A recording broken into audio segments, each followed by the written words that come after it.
In Gen Z, many of them have a little bent finger on their little on the hand they hold the phone with, their little tiny bit baby finger, and that's from the way they hold their phone in just one generation.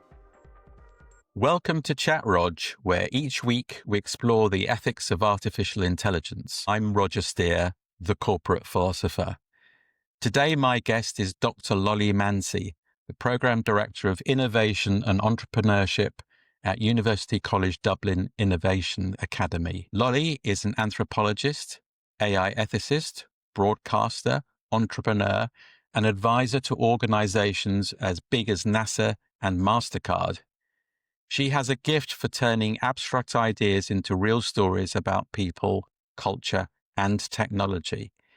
In this conversation, we'll hear how she believes AI should serve human flourishing and what happens when ethics collide with the real world. Lollie, welcome to Chat Rog. Thank you for having me. You're very welcome.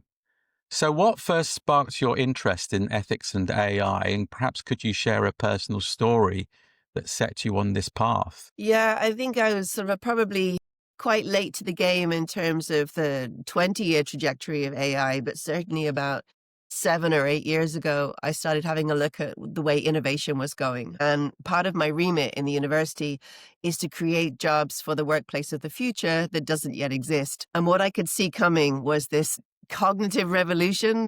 I would say the biggest one since the Industrial Revolution, in the way that we design not only education, but the world of work. And so I could see it coming just from reading and listening to other people that were inspiring me, but also following a lot of what was going on in the tech community. Whilst there's a huge amount of excitement, and I think possibly less so now, but at the time, an enormous amount of excitement, as an anthropologist, I could just sort of see, okay, this isn't about potential algorithms. This is about how we bend around them. And what will that look like? And I do know, with my anthropology hat on, we never roll things out quite the way that we think we're going to in the tech world. There's always this sort of sense of human intervention where we start to use things differently from their, with unintended consequences. So that's really what piqued my interest. And then I started looking at the needs of my students, and many of my students would be lifelong learners. So 40s, 50s, and 60s. Coming in after redundancy, returners to work, maybe they've been in caring roles, maybe they're pivoting, or they want to try on sort of the entrepreneurial mindset. More and more, of course, that was becoming wrapped in technology. So I was thinking, okay, I need to upskill now and I need to really delve into this. And then I just became obsessed. Wonderful, wonderful. So how does your background in anthropology give you a unique insight into real world AI dilemmas? And what's at the back of our minds here is, we've been dealing with technology since we first tamed fire and when we invented the flint knife. So, from your perspective as an anthropologist, what are your insights, do you think? Well, I think we have words like fairness or transparency in technology, but to be honest, people don't live in those. So, the people don't live in a black and white world. We live in a gray abstraction a lot of the time. So we're looking at something like a large language model. That is that they have a right and a wrong. They have joining data points. So we're not like that. We're more messy and convoluted as human beings. So the technology is now living in households where Alexa is overhearing our arguments, and offices where surveillance software is changing how we adapt to the world of work. So the messy human layer and the technology is fascinating to me. How we navigate that, the way that that looks and the way that that rolls out, even down to obviously the neurological, our memories, they are shrinking because we're not using memories for things like phone numbers, for example, or many other things. We're outsourcing that to technology. But even in Gen Z, many of them have a little bent finger on their little on the hand they hold the phone with, their little tiny bit baby finger, and that's from the way they hold their phone in just one generation. So physiologically, neurologically, societally, and culturally, we're changing, but we just don't often think about it in those terms. We just think about us and the technology. So it's about the human adaptation to that piece that is really, really interesting for me. I love the way you describe the way we think as being messy. Many people accuse large language models through their hallucinations and multiple errors as actually reflecting that messy thinking. What do you think about that? Yeah, I think hallucinations are about as close to the human experience as AI is ever going to get. Very good. Very good. So you've, as we said at the top, you worked with organizations like NASA and MasterCard. What advice did you give them and others, and how did they act on it? Yeah, I mean, I was doing a really beautiful piece with NASA called about ecosystemic innovation, which is how do we learn from this? We do often talk about this idea of multidisciplinary teams or learning from each other or getting out of our silos in organizations, but NASA are doing that to quite a large extent. So what they were looking for is what happens to innovation and ecosystemic coming from different areas when that collides with the human system. What happens when, what's that juxtaposition there? So for an example, if you were to optimize your air routes to cut emissions, that looks great on paper, but you may be rerouting noise over vulnerable communities. And then also, not even down to what NASA are doing, but even technology in different ways. Drones, for example, we can see the same thing. On one hand, we've got the convenience of drones bringing us perhaps our coffee and our croissants, but the people that live around these drone areas where they're docking are all talking about the noise pollution and the mental health impact on that. So we have to build in this sort of scenario planning that includes social and cultural impact alongside the engineering. And we often don't. It's often an afterthought or comes when people start to complain and kick back against it. That's really where the intersection is how are we affected by this? When we adopt the technology, we're quite excited. It's afterwards when it becomes mainstream. And we have, by the way, a very small window for failure or anything wrong. And with human failure, if we take the example of a car, if somebody is driving a car, the possible reason they'll have an accident is human failure. The person's tired or they're on their phone or whatever that is. But with technology, we have an almost zero tolerance for it. So that's really interesting, the way that we expect it to just work. And we know that in innovation, we have to fail fast and fail often to get to where we want to go. So those things are at odds.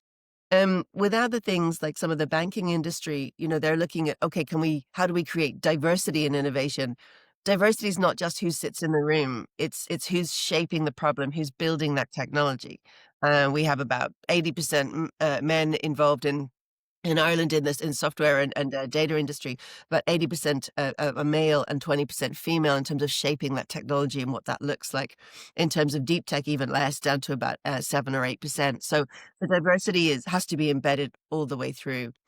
And then I think in terms of people trying to create sort of AI ethically, they often create beautiful slide decks, lots of values talks, but their recommendations often are then in juxtaposition and being challenged by their quarterly revenue targets, their stakeholders, their shareholders, so ethics isn't just a PR layer. It's got to be, a design principle. And that's the kind of work I'd be doing. It's interesting how you were talking about unintended consequences in some of the examples you quoted. Mm. Do you think that there's a general problem in a lack of systems thinking in some of the organizations that you're working with, that we're buying from, that are providing us services, et cetera, and it's very binary thinking instead of being broader systems thinking?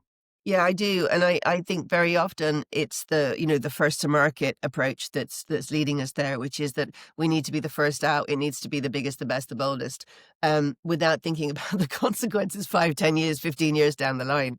I mean, I've yet to meet a CEO that has a legacy or, create a company to have the legacy of it'll be myself and a large language model at the Christmas party. It's organizations full of people. And 25 years ago, I did my PhD in organizational learning, which at the time was knowledge management, looking at silos and organizational culture and that clash.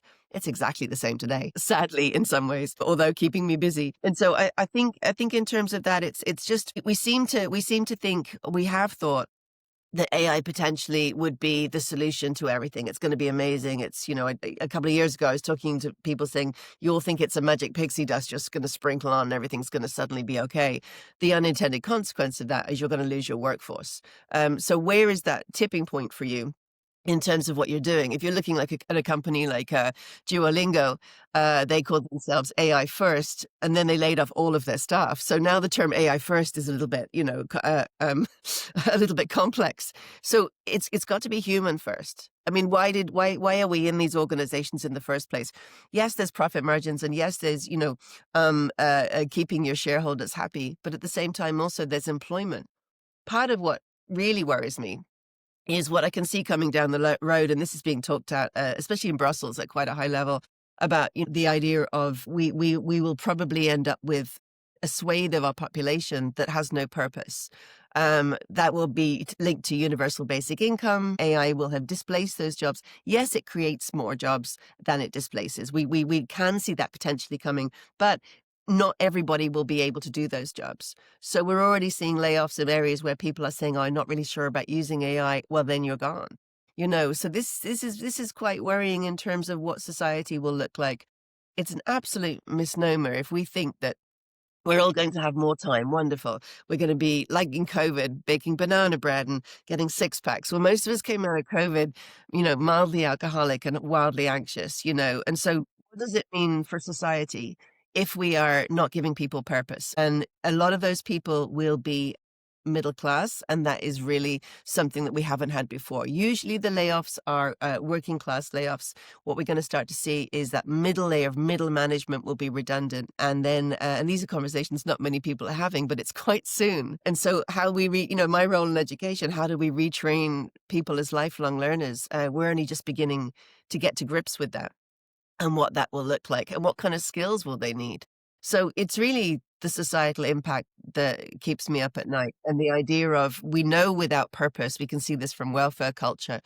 My own family are originally from the UK, the northeast of England, 3 generations unemployed. Like, what that does to societies and what that does to people. So we're not building that part in to what the AI solutions are. We're just kind of letting it happen. And that's what I'm worried about. Very powerful. And as you were describing that, I was thinking this is another example of a lack of systems thinking. When we talk about what's good for shareholders, we seem to be thinking they're different from the everyday people who are going to be unemployed, but they're the pension fund holders who are actually putting money. They are the shareholders too. So we've got an economic system which is very, very closed. Anything it doesn't like, it externalizes. And do you often find any traction at all when you're talking to business leaders about saying, yeah, you're going to increase your profits, maybe, but who's going to pay for all the people who are going to be sat at home drawing benefits and drawing on the welfare state? That seems to be something that people want to pass to government. That seems to be that's their remit to sort that part out. And I think the challenge is we see ourselves as separate from each other when we really aren't. I mean, we have an opportunity to redesign society right now. But how we redesign that and what that looks like and whose voices are heard is part of the challenge at the moment.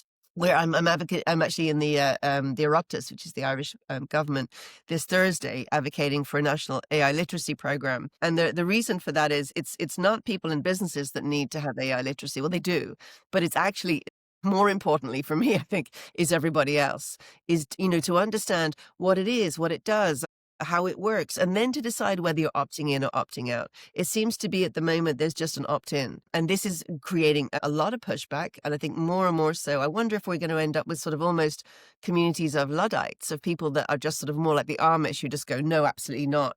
How that will integrate when we have all our payment systems and everything else in that way, I don't know. So at the moment, I feel like I'm raising a lot of red flags and waving them around, but I'm not sure how people are seeing them. I think history will tell us how we deal with this.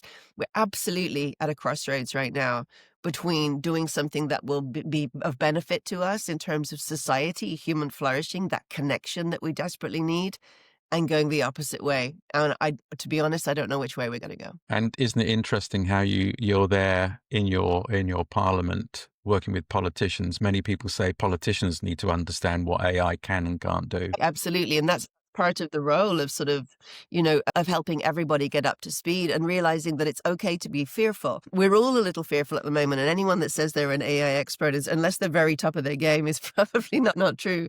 We're all learning all of the time, and we actually don't know what's coming down the road. So, I'm known as being a bit of a futurist, but I'm always like, but it's with a little bit tongue in cheek sometimes, because I'm looking at trends of society. I'm looking at history. We have to look back to look forward, of course. And I can kind of think the way that it might go, but none of us really know. And this is the point of how ready are we for multiple scenarios? Not really. Not, we're just not. So we're only ready for sort of one kind of scenario, which is that the tech companies are in control. We have a work that is 9 to 5. We go to work, we get paid. We're not ready for any other scenario that could exist. And there are many that could exist outside of that. So I think that's part of it, is this sort of human readiness and the resilience piece. We're only here as human beings because we can adapt. Otherwise, we'd have been gone a long time ago. So the adaptation part is not a problem, but it's maybe we could do some of that consequence mapping as societies to sort of say, okay, there's 10 versions of this world. Which one do we want to go for? And then retrofit back towards the one that we feel consensually actually represents us, So, but we're not doing any of that stuff. We're just moving forward, putting one foot in front of the other as usual. Exactly. Let's talk a bit more about AI and ethical decision making. When you're working with businesses, what's the real problem they're trying to solve here, do you think? Well, I think you hit the nail on the head a minute ago when you said, it's about increasing profits. It's about longevity. We've never had a time where we could see new businesses and new innovators and startups come up with one person plus AI. It's always been teams, CTO, CFO, COO. And I think now AI is moving into that space. I think businesses are worried. I certainly know consultancy businesses should be. And I think that they're struggling to stay ahead of the curve because the curve just feels like it actually might just be like that kind of shape. It's just like, where are we actually going?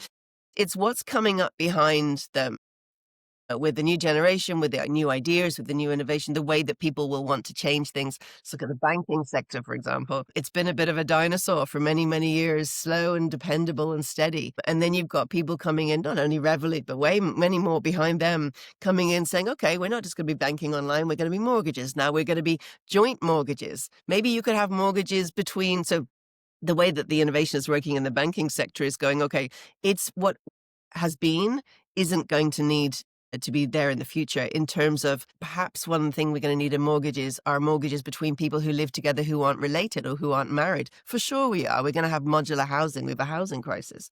So, their new innovators are agile and small enough to make those decisions. The bigger companies are like, good grief, we're like behemoths, like kind of moving so slowly. And so they're using AI to move faster. But I don't think the speed is the answer. I think the speed is actually going to get them into problems, especially when decisions making about what their organization looks like. We're seeing a lot of rehires at the moment, laying people off and then going, oh my God, we need all those customer services people because surprise, surprise, chatbots don't delight and excite our customers. Quick, bring them back in. So it's that, we need to slow down. There's nothing wrong with a good steady pause, except that your stakeholders aren't going to be happy with that. So in the race for more and more profit, what we're actually doing is doing ourselves a disservice in many ways.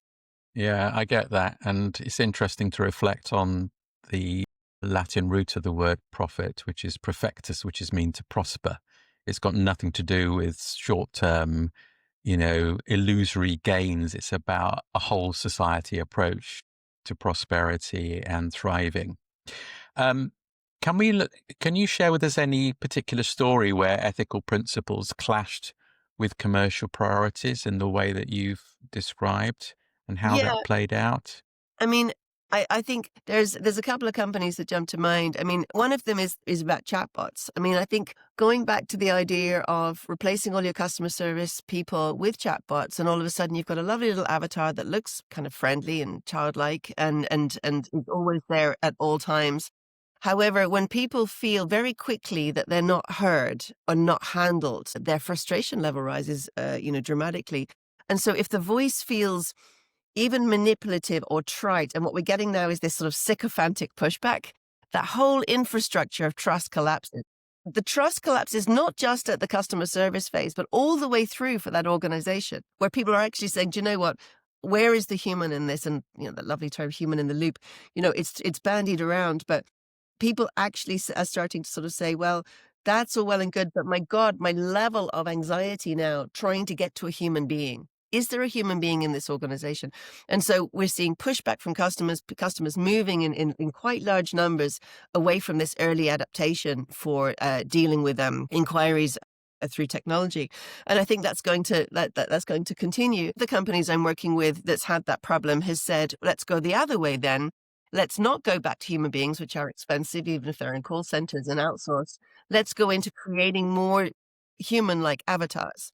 Now, that's a very large company that's looking at that at the moment that I can't name, but I don't know that that's the answer. I don't know if just because it has a face and a smile and looks less two-dimensional and more three-dimensional, that you're going to feel more connected. And that's kind of going into sort of maybe the kind of technology that's being used in the AI companion space. I still feel that it's so early that we feel manipulated.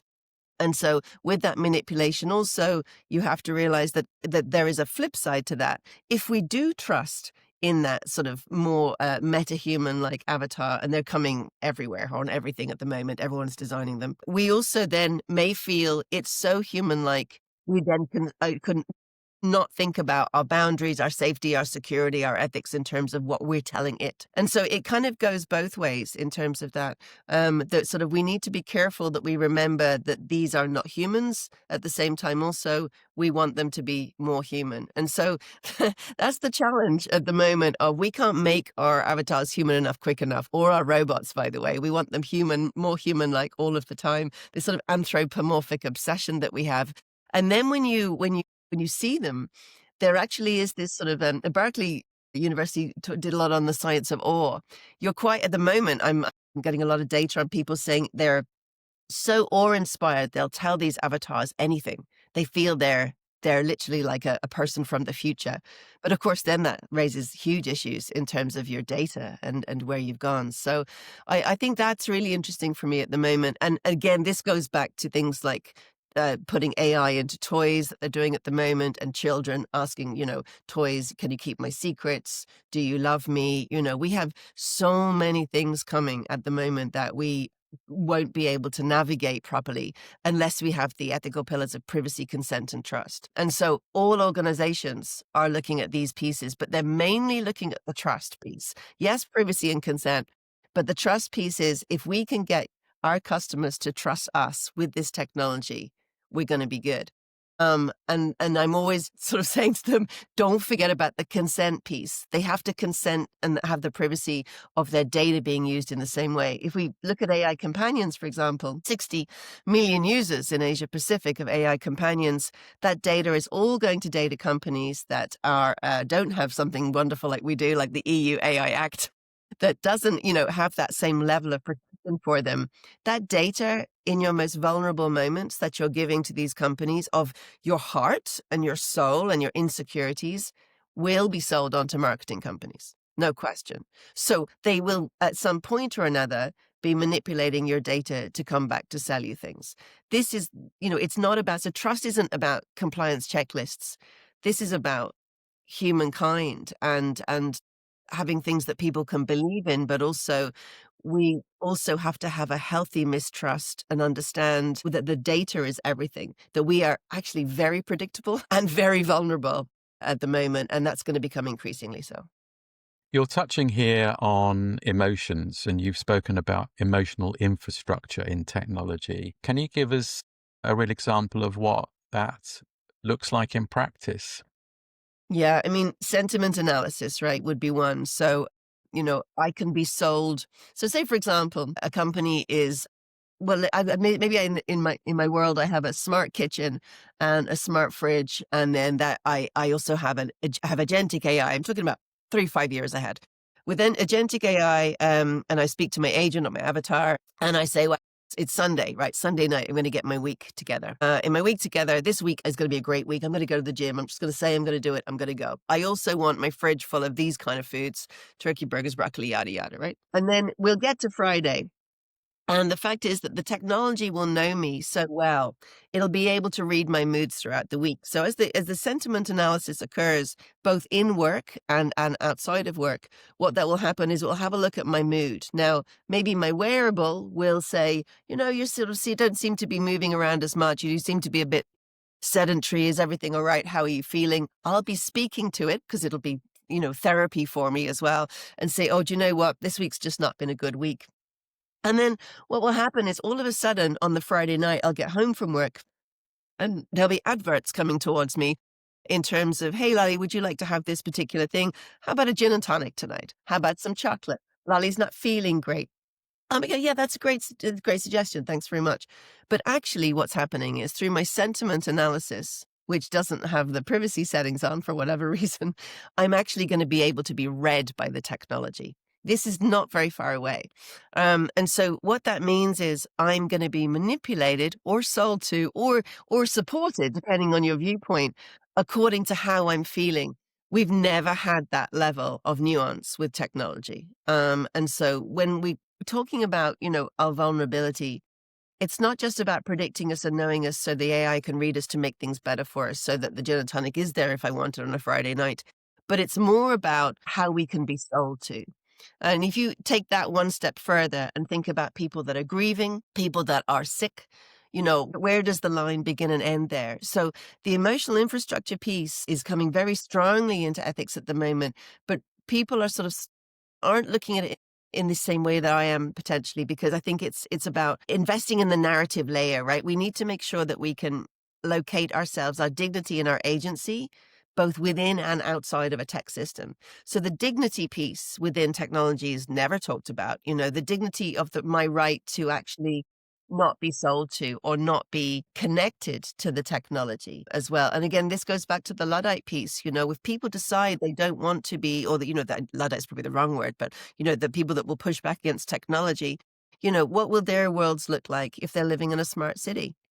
Maybe they can't live there. Maybe maybe they're separated. So again, we have to give people the right to opt out. And I don't see too much of that at the moment. And the way that we're going to be read is we're gonna almost we're gonna have to have almost sort of like emotional blockers in some kind of ways, a little beta blocker for our emotions, so that we're not suddenly sold something that we would be responding to in an emotional way rather than a rational way. So what's coming and who's in charge of those ethics? Does that come down to advertising standards? Does that come down to government? Where does that all begin and end?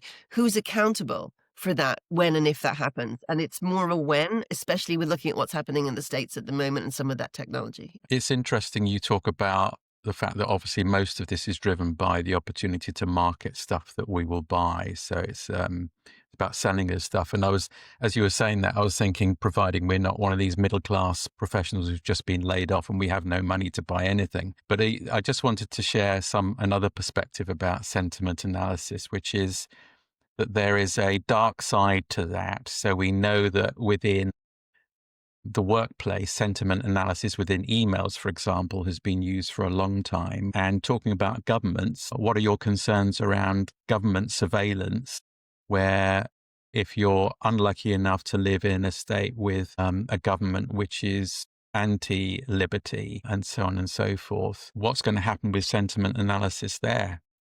Well, I mean, it's two sides of the same flip coin, and to be honest, again, it's the same thing with AI, just more generally. Once it's out of the box, it's out, and what it's used for and how it's navigated then is going to be incredibly difficult.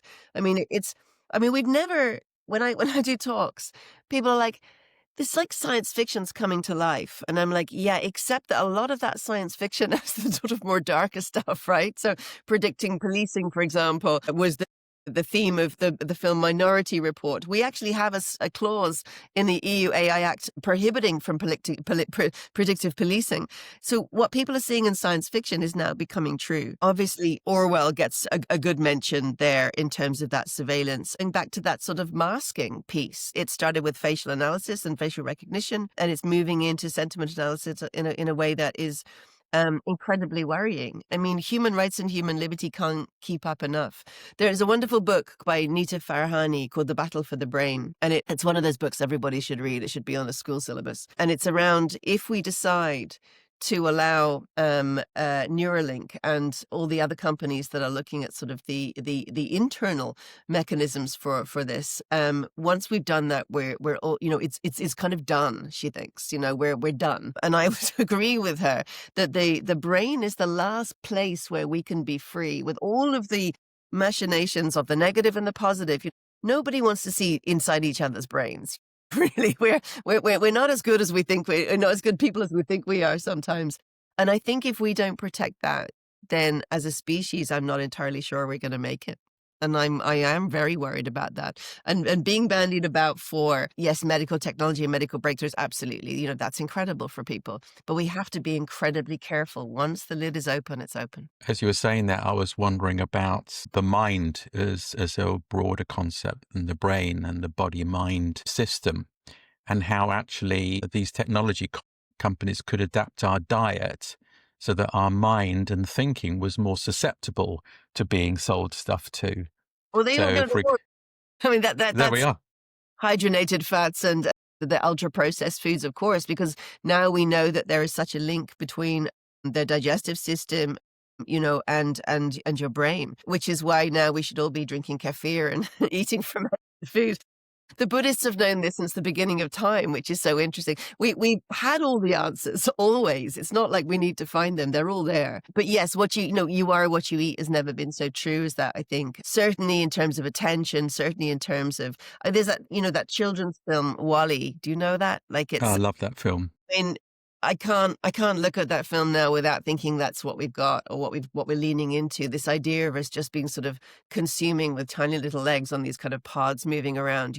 We were, as a human species, we were designed to move. Like, we were hunters and gatherers. We needed to move. And in fact, ADHD developed from the hunters, which is really interesting.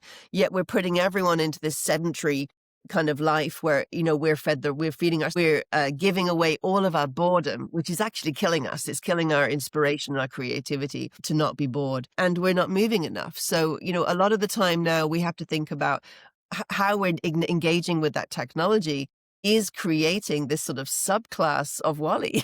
Like, so I do a lot of walking meetings and I try to sort of move around as much. I do what's called exercise snacking. So in between meetings, of the extra 10 minutes between Zoom calls, I'll be sort of doing some squats or something, but it's so minimal compared to what we need to be doing. And so the way we're heading, I just kind of want to say that I think we need a wake-up call. Like, the habits we've got into are not our fault. My generation is the way that, we were the test case. The next generation, Gen Z, they're pretty smart. They're very discerning about their use of technology. They're changing things. The world of work for them doesn't look the same way. They don't have the same sort of, the Irish term is grow, the love of the need for becoming, going up, rising through the ranks within work. They don't want that, most of them. They want a good pay, work-life balance, and they want to have time to think and create. A lot of them have huge eco-anxiety about the world and what they've had to inherit. They drink a lot less. They meet in person rather than on apps. So again, going back to the human consequences and the way we adapt to the technology, it's not all done unless we just get sucked into it all. We actually can step back and say, this isn't working for me. Look at the bad habits I've got into. I pick up my phone first thing in the morning, last thing at night. No one's making you do that. You just have to be aware of the fact you're doing it to override it. And I do feel that because I'm a positive person, optimistic about the human species, we've been here for a long time. I think that we could adapt to this in a way that will be unexpected to some of those tech companies. But that's going to need to mobilize a little bit of a revolution as well. Well, I'm going to come to your ideas about the future in a little while. But before we get there, I'd like to talk about inclusion, exclusion, and justice as Mm. concepts that you've talked about and written about. Who is most at risk of being excluded from AI today? And could you maybe share a concrete example that you've seen? Yeah, the most excluded at the moment are those in the digital darkness, as we call it. Obviously, it's a couple of billion people around the world. They are completely excluded from all of these conversations, but also at the same time, they will probably be the recipients of technology in that way as well. And so I think as well, there's another category, the older category in our community are massively at risk at the moment in terms of deep fakes, in terms of scams, in terms of just being manipulated. And I think that that's particularly of interest. I know a lot of the groups that work with older people are trying to upskill them and understand, this is just because someone's on the phone doesn't mean it's them. It's very, very difficult for them, I think. And then if we look at the biases that are in the data, everyone is at risk, right? So predictive policing being the classic case. So if your data's trained on biased arrests, it's going to create more biased arrests. What you get with facial recognition is biased readings towards those people of color. You're not getting crime prevention, you're getting a feedback loop that's deepening the inequality. So then your communities mistrust both the police and technology. I'm actually giving a talk this week for a group called Ruhama, which is a group that work with people affected by sex trafficking. And it's about whether technology can be used to offset that and actually challenge sexual violence against women. And there are loads of cases of amazing technology that can be used in court that will be of benefit to people, almost like a digital guard dog for women to protect them in the home. But this kind of technology never gets airtime. It gets airtime other negative things. So I think again, it goes back to this literacy piece or about inclusion. So in Finland, they have a beautiful app called The Elements of AI. It's in 100 languages. It's on your phone. It's very easily accessible. It's trained over 2% of the population. What they did with this was they built trust, because then citizens said, okay, AI is not just for tech people or elites. It was for everyone at all ages. Singapore took it on then with a national roadmap, and they trained all their civil servants, their teachers, and their retirees. So the inclusion piece for me is in the literacy. It's not about the access. Then you can understand how it's, you're being either manipulated by it or you want to navigate yourself with it. But really, it's about whose voices are missing right from the beginning at the design table. So if we're going to reshape the world of work and society, whose voices are there? We have voices of women, migrants, differently abled workers. Are their voices in there? If they're not, we've already failed. And that, to be honest, is part of the problem right now. I was struck at the way you talked about people of my age and older who used to be, in a tribal sense, the vessels of wisdom, experience, and highly valued in society. And yet our biggest concern now is elders losing their faculties through dementia and other cognitive impairments. And I was wondering, how concerned are you about tech companies and governments exploiting that weakness in the older population? And I'm particularly thinking about parties of political extremism, I'm not going to name any, but who are effectively targeting people who want to go back to an earlier time that never really existed, where through rose-tinted glasses, the world was wonderful. Yeah, I mean, the romanticization of the past, we could go all the way back to the medieval ages. Actually, it wasn't that great. We were killing each other and we were starving. I think what's interesting about that is that it's feeding in to a feeling that is probably akin to childhood for many people, which is, for many people, childhood was safe and secure and fun and playful. Not for everybody, of course. And I think it's that vision of the past. We all used to sit around the table and eat. There was so much time. There was no technology. Things were much slower. We cooked from scratch. That sort of, almost every chef's business is built on that. The slow food movement and everything else.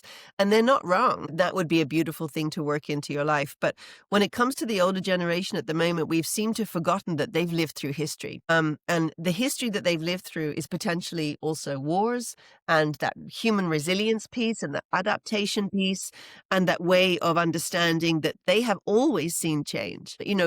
My grandmother died about 10 years ago. She was 94, but she saw the beginning of the car. So when I talk to my daughter now, who's 18, and I say I lived before the internet, she looks at me like I'm Shakespeare, and I'm like, it's really important that, so where did you get how'd you know stuff? Like, when you go to the library, like, kind of, and now it does seem so sort of old-fashioned and glorious in some ways. But that time existed as in the same way as this, with its challenges, and so I think when we're talking about human flourishing, part of what we need to do is that intergenerational piece of what can be learned. The wisest people in the world are historians and philosophers. And there's a reason for that. It's because they have context. They're not just responding to everything and looking to the future. They're looking to the back to say, okay, actually, what has happened in the past, this will happen again. We work on loops. So we can see at the moment, what looks like to be in the rise of fascism and, the far right movement, this dislocation of our young men, So again, going back to purposelessness and also the narrative, the differences for us at the moment is we've got the amplification through social media. We didn't have that before. So that's the new challenge. So I think for the older people, one initiative I'm doing at the moment in November in Ireland is finished a TV series called Futureville. The first series came out last year on Irish television, and it was about how could we create Ireland 2050 according to what the people want and then build it through AR. This version that we've just finished filming, come out this November, will be how can we create a world of 2050? So rather than just Ireland, but looking at all of the research going on around the world that might also be of benefit as well as a negative. One of those things is a company in Helsinki called Solar Foods. It's created a protein out of thin air, a food protein, and so we looked at that. And part of what we're doing with the program is we're getting grandparents and grandchildren to watch this program together, and then we're bringing them into the Museum of Childhood. And we're going to have a large conversation about what will the world look like and what do we think about that world from a multi-generational approach. And I think it's that sort of thing that's really, really important. The minute we start to say, okay, great, we'll put all of our old people into care homes and robots will be running them, we have to look at what we're doing as a society. Look at indigenous cultures that have human flourishing to the extreme. They may not have the same products and the same amount of money as us, but they share, they live communally, they live happier, they have less anxiety, they have less worries, they're more supported, and they work as a unit. I think a lot of us want that. A lot of us need that physically. We've become very individualistic, of course. So part of the future that works with technology can also be that reconnection piece to community, but we need to put things into place to actually drive that. I just want to check something you said just now, which I didn't quite understand. Nothing to do with AI, but this, protein out of thin air. Can you just say a bit more about Yeah, that? so I'm a bit confused. it's a protein that they create from a microbe in the Finnish forest. And they put it through a number of proteins and through a number of secret initiatives innovatively in their laboratories. And they create a food protein out of thin air, out of these microbes that exist in air. And it's mind-blowing, to be honest. It's a food product called Solein. Solein. And so at the moment, the EU are take a long time with the bureaucracy to actually be able to allow these food proteins in, but Singapore have taken it up because Singapore are very quick to respond to everything at the moment. It's a food protein you can create anywhere out of thin air that potentially solves world hunger. It's also vegan. So it's that kind of technology. We don't amplify this stuff. We don't amplify all of this tech for good, all of the amazing. It's part of the reason we did the TV show. It's part of amplifying the amazing things that are happening through AI and technology that are a benefit to us potentially. And yet that stuff doesn't get amplified, just the negatives. And that's down to tech companies and control, of course. Of course. And obviously fear is a prime motivator for us, Well, you know. fear drives us in a way that happiness doesn't, unfortunately. But also we've lived to see these divides before. And what I do Absolutely. know is the pendulum will swing the other way. It always does. Indeed. I share that optimism. Talking of optimism, I would really love us to start closing this podcast by talking about positive futures. We've covered a lot of dystopian, but I'd love to hear you describing a, utopian future in a bit more detail. So let's start with a story. What's the most encouraging, inspiring story that you've come across that shows how humans and AI can work collaboratively together, for a better world? Yeah, I mean, we did a redesign of a town in Ireland. We used firstly we got to speak to the people of that town, and that town does has its challenges like all towns. It would like to be a city. All our cities in Ireland are coastal, so it would like to be an inland city. But also by 2050, we're probably going to have 7 million people, which is up from 5.5 that we've currently got. So where will they go? What will it live? Where will they live? How will they live?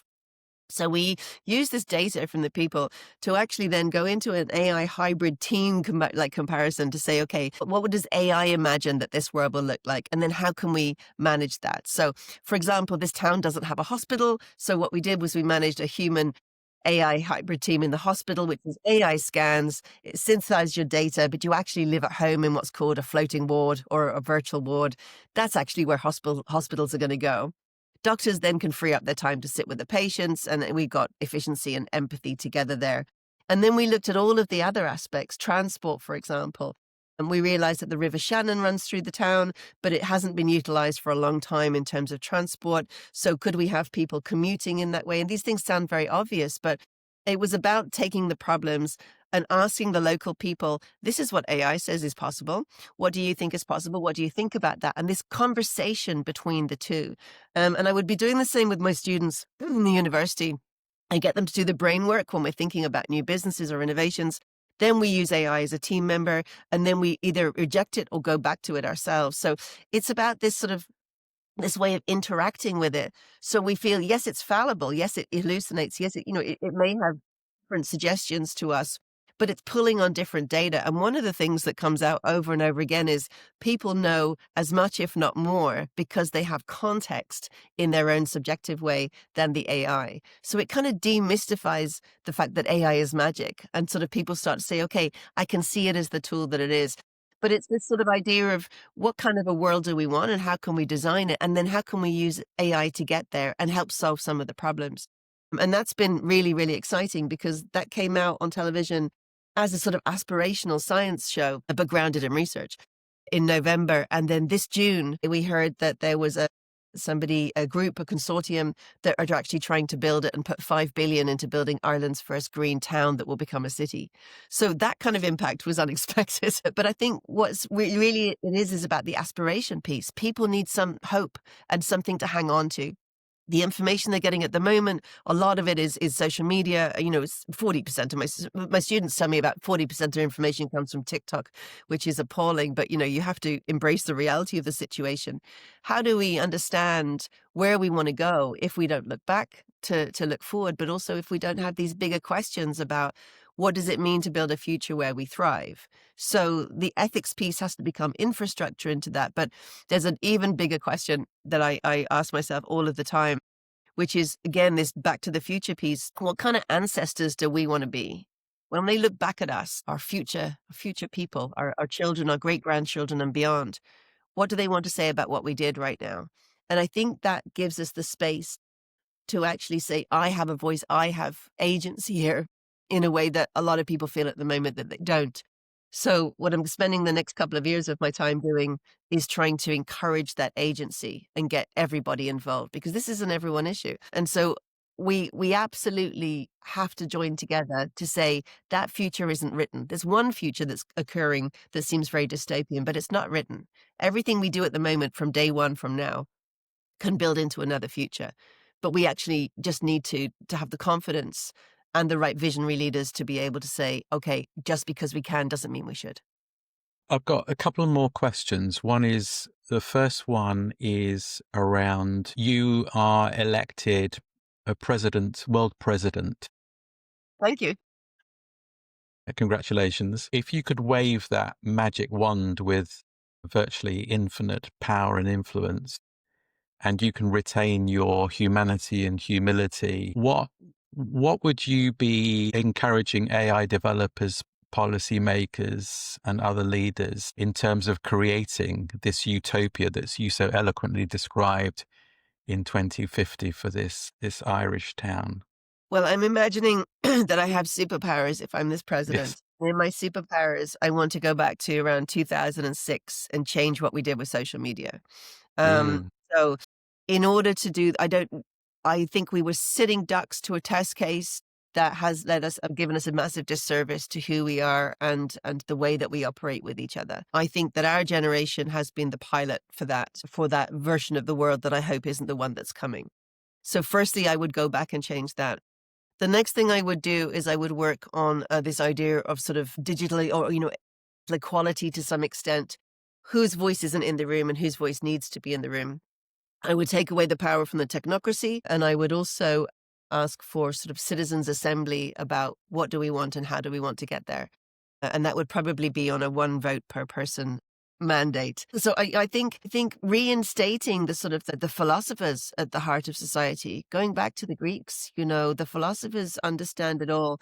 We've been searching for meaning for so long, and I think we're so tired, as a society in terms of our overload at the moment, that we just need other people around us, to guide us a little bit like the village elders, because at the moment we don't know who to trust, and quite rightly so. But I think we're suffering from a lack of visionary leadership, or certainly amplification of that leadership. So I'll start there, if that's enough.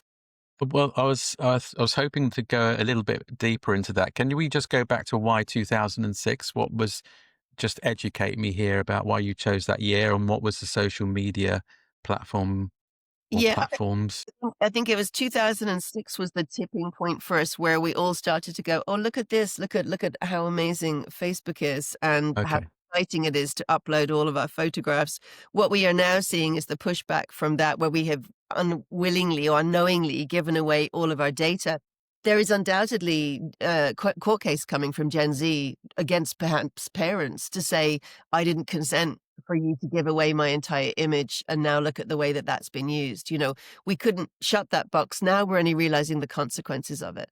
Um, Again, the idea of sort of the access to us as human beings in terms of our thoughts, our connections, the way that we organize ourselves in society, that we gave that away. We sold that off, and it wasn't our fault.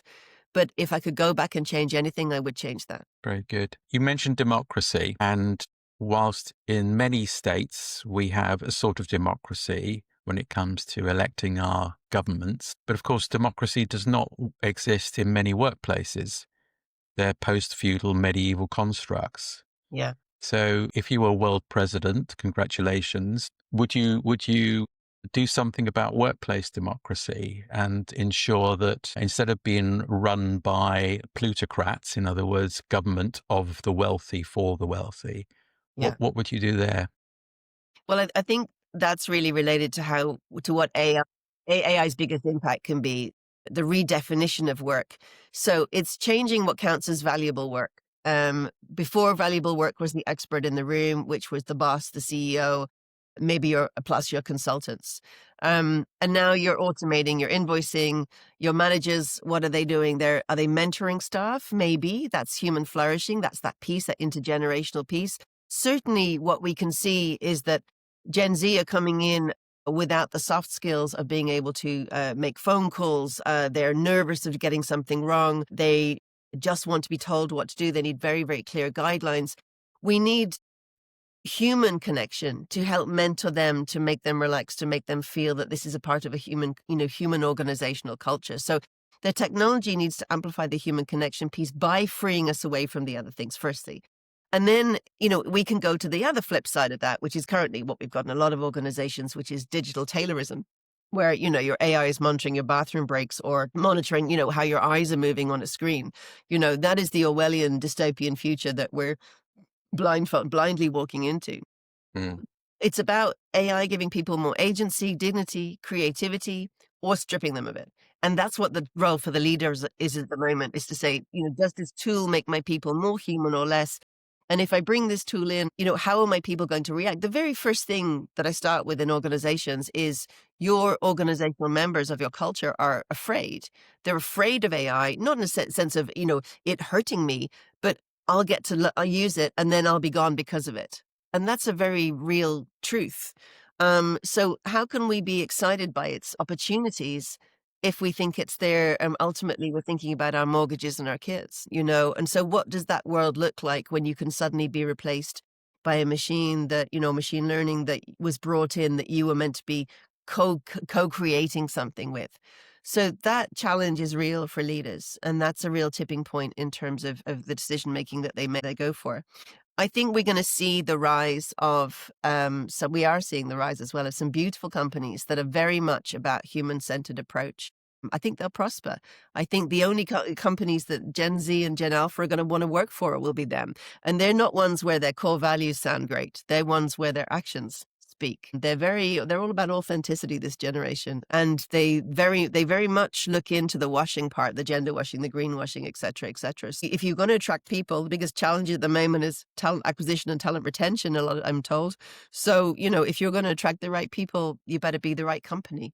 And so that AI policy of where it begins and ends and what you'll never do, or hopefully never do, needs to be amplified. Wonderful. Last question for our listeners. What one practical ethical dilemma would you like our listeners to wrestle with after this podcast? It has to be that sentence, just because we can doesn't mean we should. Perfect. You didn't need to say any more than that. Thank you. Brilliant answer. So, Lollie, I'm going to summarize a few things that you said, which just either made me smile or made me think a lot. So the first one is Gen Z, I hadn't noticed this, are evolving with a bent little finger Yeah. from the way they hold their Definitely. phones. I love the fact that you brought sentiment analysis, which is something I was aware of in terms of email monitoring, but hadn't realized how insidious it's becoming and the threat it poses to us. So, machines can read that. They are infinitely more powerful than we are at actually analyzing huge amounts of data.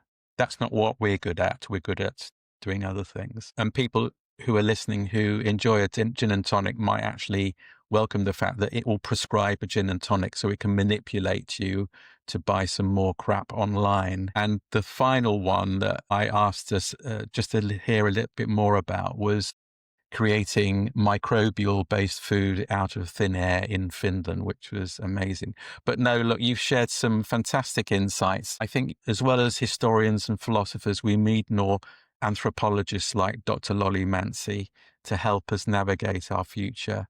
You've been a fantastic guest. Thank you. So thank you for having me. So listeners, if you enjoyed this conversation, please like, subscribe, and leave us a positive review. It really helps others to discover our podcast. And join us next time as we continue our quest to find out not just what AI can do, but what it should do.